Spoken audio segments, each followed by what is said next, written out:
Hi అండి, paneer fried rice చేస్తున్నాను. ఈ పసుపు వేసాను, ఉప్పు, కారం, ఆయిల్ వేసి కలిపేసాను. పన్నీర్ ఫ్రైడ్ రైస్ ఎలా చేసుకోవాలో చూపిస్తాను.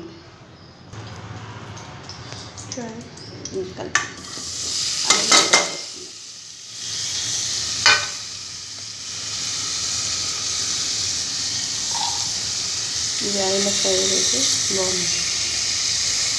పాల వాసన పోతుంది. చిన్నగా తిప్పుకోవాలి.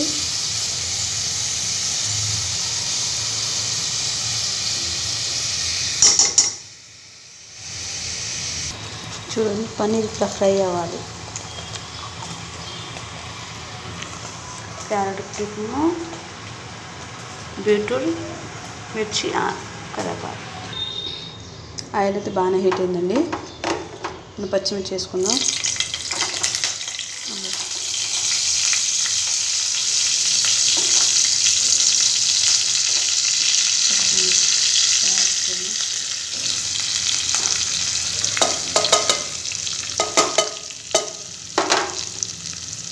కొంచెం టేస్ట్ ఉంటుంది పిల్లలకి. బీట్రూట్ హెల్దీ, క్యారెట్ కూడా హెల్దీ కదా. చిటికెడు అల్లం పేస్ట్ వేసాను. కొంచెం ఫ్రై అవ్వనిగా.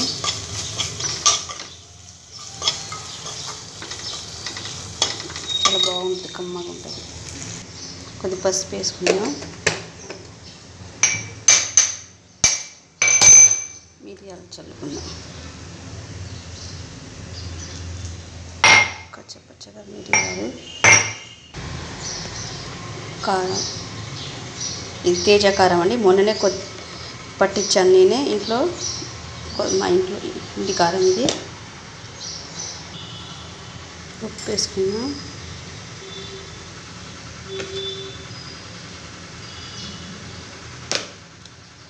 ధనియా పౌడర్ అన్నీ వేసేసిన తర్వాత మనం కలుపుకుంటే టేస్ట్ సూపర్ ఉంటుంది.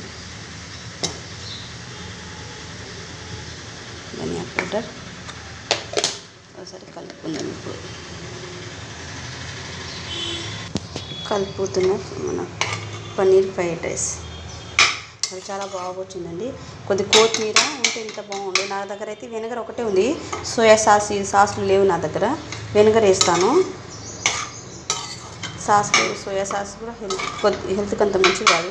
ఎప్పుడో ఒకసారిలే, కానీ ఇప్పుడు మనం ఏదైనా ఇంట్లో చేసుకుంటేనే బెటర్ అండి. ఇలా వచ్చింది. పన్నీర్ వేయాలి. ఇప్పుడు వెనిగర్ వేస్తాను. మనం పన్నీర్ వేసేసాం కదా. నేను ఒకసారి కలుపుకుంటే ఒక 2 minutes అట్లా ఉంచితే దాని మసాలా అంతా పట్టుకొని ఇది కూడా టేస్ట్ ఉంటుంది. పన్నీర్ ఫ్రైడ్ రైస్ ఎమ్మి వావ్, టేస్టీ, గుమ్మలాడుతుంది చాలా. ఏదైనా ఇంట్లో చేసుకుని తినండి. ఇప్పుడు మనం బయట తినే రోజులు కూడా కావు. బయట తినకూడదు అసలు. బాయ్ గాయ్స్, మా ఛానల్ సబ్స్క్రైబ్ చేయండి. మా వీడియోస్ చూడండి. సపోర్ట్ చేయండి, సబ్స్క్రైబ్ చేయండి ప్లీజ్. బాయ్. ఇందులో కొత్తిమీర వేసుకుంటే ఇంకా హైలైట్ ఉంటుంది. నా దగ్గర కొత్తిమీర లేదు. బాయ్ అండి. ఉన్న దాంట్లో అడ్జస్ట్ అయిపోవాలి కదా. బాయ్.